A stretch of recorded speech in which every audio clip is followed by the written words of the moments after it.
বিসমিল্লাহির রহমানির রহিম। আগস্ট মাস বাঙালি জাতির জন্য, বিশেষ করে বাংলাদেশের আওয়ামী লীগের জন্য এটি কষ্টের মাস, এটি দুঃখের মাস।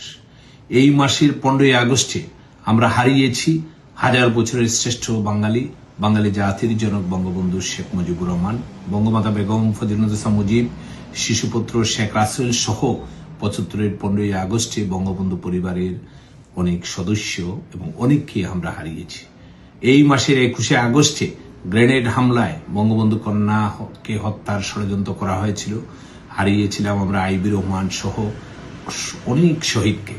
আবার এই মাসের 5ই আগস্টে দেশি বিদেশি ষড়যন্ত্রের মাধ্যমে বাংলাদেশের ঐতিহ্যবাহী, বাংলাদেশের প্রাচীনতম দল, যে দলের নেতৃত্বে আমরা একটি স্বাধীন সার্বভৌম বাংলাদেশ শুধু পাইনি, আমাদের এই বাংলাদেশকে একটি মধ্যম আয়ের দেশে পরিণত করেছিলেন যে বঙ্গবন্ধু কন্যা শেখ হাসিনা, সেই দলকে 5ই আগস্টের ষড়যন্ত্রের মাধ্যমে আমাদের পতন ঘটানো হয়েছিল।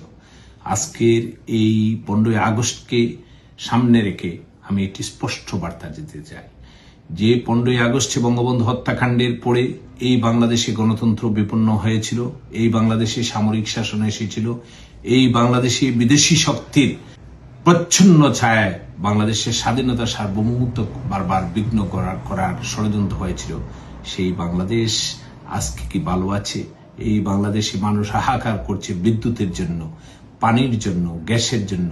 আজকে আমার প্রাণের সিলেট, শাহজালাল শাহপরানের স্মৃতি বিজড়িত সিলেটে মানুষ সুখী নেই। আপনারা দেখেছেন যে গত পরশুদিন 3 জন মানুষকে, একজন ব্যবসায়ীকে, আওয়ামী লীগের একজন নেতাকে নির্মম নিষ্ঠুরভাবে হত্যা করা হয়েছে।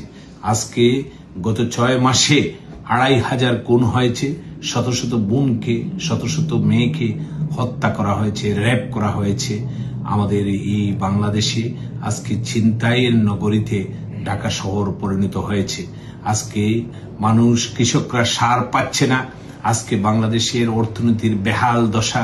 আজকে বিদেশি শক্তিরা আমাদের স্বাধীনতা সার্বভৌমত্ব নিয়ে খেলা খেলছে।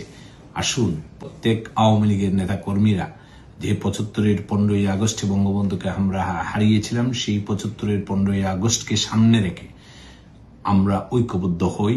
বঙ্গবন্ধু কন্যা শেখ হাসিনা ঘোষণা দিয়েছেন যে ডিসেম্বরের ভিতরে দেশে আসবে। ইতিমধ্যে দেখেছেন যে নেপালের সাবেক প্রধানমন্ত্রী নেপালে ফেরত এসেছেন। বঙ্গবন্ধু কন্যা অতীতে 1981 সালে যেভাবে কথা দিয়ে এসেছিলেন, 111-এ যেভাবে কথা দিয়ে এসেছিলেন, ঠিক সেইভাবে বঙ্গবন্ধু কন্যা শেখ হাসিনা 16ই ডিসেম্বরের আগে বাংলাদেশে আসবেন। সুখের এই মাসে সকলকে আহ্বান জানাবো, সুখকে শক্তিতে রূপান্তরিত করে এই কালো মাস আগস্ট মাসে আমরা ঐক্যবদ্ধ হই।